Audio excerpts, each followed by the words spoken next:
कई लोगों के एक्सीडेंट हो जाते कर्म के अनुसार, पर एक्सीडेंट होने के ठीक आधा मिनट पर ही भगवान के रूप में कुछ लोग आ जाते हैं और उनको अपनी गाड़ी में डालकर सीधा हॉस्पिटल में पहुंचा के उनके जान बच जाती है, क्योंकि जान तो बचने वाली ही थी, क्योंकि भगवान ही आए मदद को।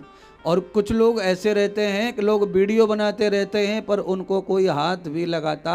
आदमी दोनों के पास है, एक एक्सीडेंट हुआ उसके पास भी भीड़ है और एक हुआ उसके पास भी है। एक को उठा कर ले गए और एक वहीं पड़ा पड़ा तड़प रहा है। जिसके पुण्य साथ देते हैं वो हॉस्पिटल पहुंच जाता है और जिसके पुण्य साथ नहीं देते वहीं तड़प के मर जाता है।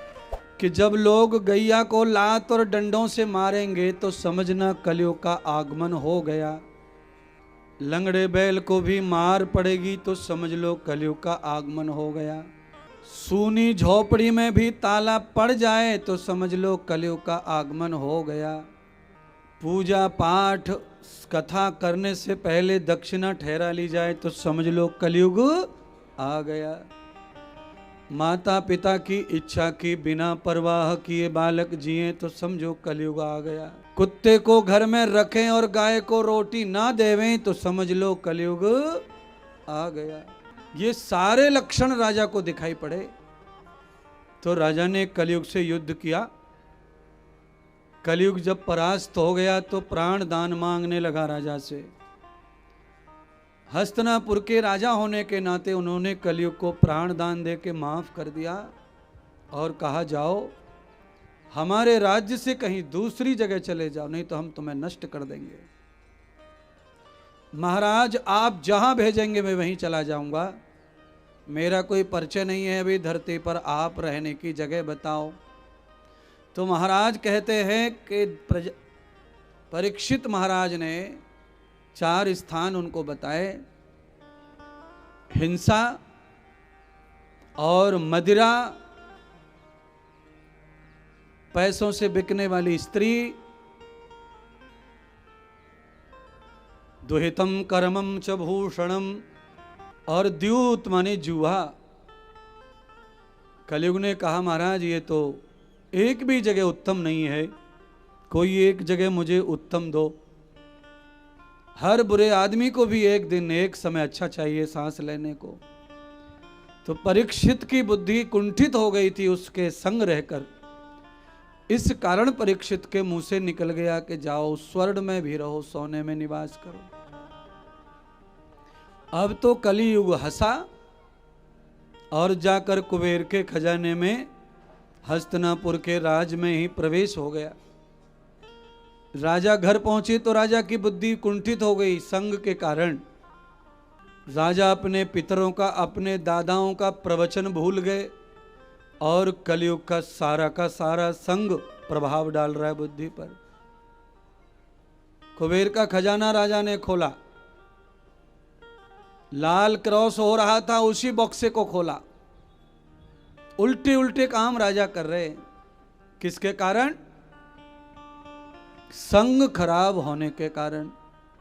बहुत सुंदर मुकुट रखा था राजा का, जरासंध का मुकुट मानते हैं उसको, भीम ले आए थे। बस वही अनीति का मुकुट उसी में प्रवेश हो गया और राजा ने अपने सिर पे धारण कर लिया उसको। जैसे ही राजा ने सिर पे धारण किया तो कलयुग पूरी तरह राजा की बुद्धि में प्रवेश हो गया। इसीलिए कुछ लोग कहते हैं कि कपड़े का क्या, अपने विचार अच्छे रखो, फिर कोई भी कैसे भी कपड़े पहने उस पर क्या बोलना, क्या टीका टिप्पणी करना। बहन बेटियों के ऊपर टीका टिप्पणी नहीं है, पर ये जो कथा कह रही है ये कह रही है कि सोने का मुकुट धारण करने से बुद्धि के, शरीर के विचार बदल गए। भोजन, वस्त्र, श्रृंगार, इनका बहुत प्रभाव है जीवन के व्यवहार पर। कपड़े से भी व्यवहार बदलता है, भोजन से व्यवहार बदलता है, श्रृंगार से भी व्यवहार बदलता है। आप तिलक लगाकर माथे पर यज्ञोपवीत धारण करके आप समाज में कोई गलत काम नहीं कर सकते, और आपको करना है तो बहुत गुप्त छुप छुप के करना पड़ेगा। और आपको सबके सामने सब करना है तो ये सब उतार दो, सबकी तरह भेष बदल लो। बहुत वस्त्र का प्रभाव है जीवन पे और कर्मों पर। ये वस्त्र यज्ञोपवीत, कंठी, तिलक, ये सब तुम्हें रोकते हैं गलत काम करने से। वस्त्रों का जीवन पर बहुत प्रभाव है, विचारों पर। हम अपने विचारों को अच्छे रख लेंगे पर आपके विचार अच्छे नहीं रहेंगे। खान पान, रहन सहन और वस्त्र।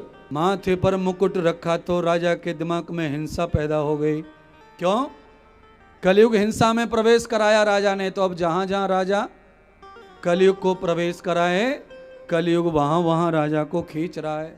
घोड़ा सवार हो गए राजा, धनुष बाण उठा लिया और निकल पड़े जंगल की ओर। हिंसा में राजा ने ही हिंसा में कलयुग को वास कराया। अब तो कलयुग हिंसा में राजा को खींच ले जा रहा है। बदल गया चिंतन। राजा दिन भर हिंसा करते रहे, निरअपराध निर्जीव हिरणों को मारते रहे राजा। जिस हस्तिनापुर में चींटी को मारने का भी पाप माना जाता है, आज कलयुग के प्रभाव से, संग के प्रभाव से राजा दिन भर अपराध करते रहे और निरअपराध को मारते रहे। करनी का फल है, सब मिलेगा। सूर्य अस्त हो गया, राजा बेहोश हो गए और राजा जो है बेसुध पड़ गए भागते भागते जंगल में। तो राजा के होठ सूख गए, कंठ सूख गया, प्यास लगी। अब राजा पानी पानी चिल्लावे। कभी कभी आदमी को मरते समय पानी नसीब नहीं होता है। कितने लोगों को एक्सीडेंट होते हैं रोडों पर, कई लोगों के एक्सीडेंट हो जाते कर्म के अनुसार, पर एक्सीडेंट होने के ठीक आधा मिनट पर ही भगवान के रूप में कुछ लोग आ जाते हैं और उनको अपनी गाड़ी में डालकर सीधा हॉस्पिटल में पहुंचा के उनके जान बच जाती है। क्योंकि जान तो बचने वाली ही थी, क्योंकि भगवान ही आए मदद को। और कुछ लोग ऐसे रहते हैं कि लोग वीडियो बनाते रहते हैं पर उनको कोई हाथ भी लगाता। आदमी दोनों के पास है, एक एक्सीडेंट हुआ उसके पास भी भीड़ है और एक हुआ उसके पास भी है। एक को उठा कर ले गए और एक वहीं पड़ा पड़ा तड़प रहा है। जिसके पुण्य साथ देते हैं वो हॉस्पिटल पहुंच जाता है और जिसके पुण्य साथ नहीं देते वहीं तड़प के मर जाता है। इसीलिए दान करने से क्या फायदा, पूजा करने से क्या फायदा, कथा सुनने से क्या फायदा, लाखों रुपए खर्च करने से क्या फायदा। फायदा कथा का देखना है तो कभी मोटरसाइकिल से टकरा के देखो, फिर फायदा पता चलेगा। छत से कभी गिर के देख लो, फायदा पता चलेगा। एक्सीडेंट होके भी जीवित घर पे आ जाओ, छत से गिर के भी बिना टूटे घर पहुंच जाओ। डॉक्टर के इलाज करने से बाईपास होके हार्ट अटैक बच गया, ये सब तुम्हारे पिछले पुण्यों का ही फल है, जिससे तो सफल हो गया इलाज। नहीं तो कितने लोग हॉस्पिटल से लौटे, कितने लोग बारात में गए थे सूट सलवार पहन के, टाई लटका के, पहुंचे नहीं बारात में, बीच में लुढ़क गए। कई लोग खाली घर के बाथरूम में पेशाब करने गए, निकले नहीं बाहर। हाँ बोलो, घर के बाथरूम में आदमी फ्रेश होने गया, लौटा ही नहीं। क्या है ये सब हमारे पुण्य खत्म हो जाते हैं। तो फिर कहीं भी आ जाता है काल, क्योंकि काल तो हमेशा हमारे सिर पर बैठ के घूम रहा है, उसके लिए कोई जगह खाली नहीं है महाराज।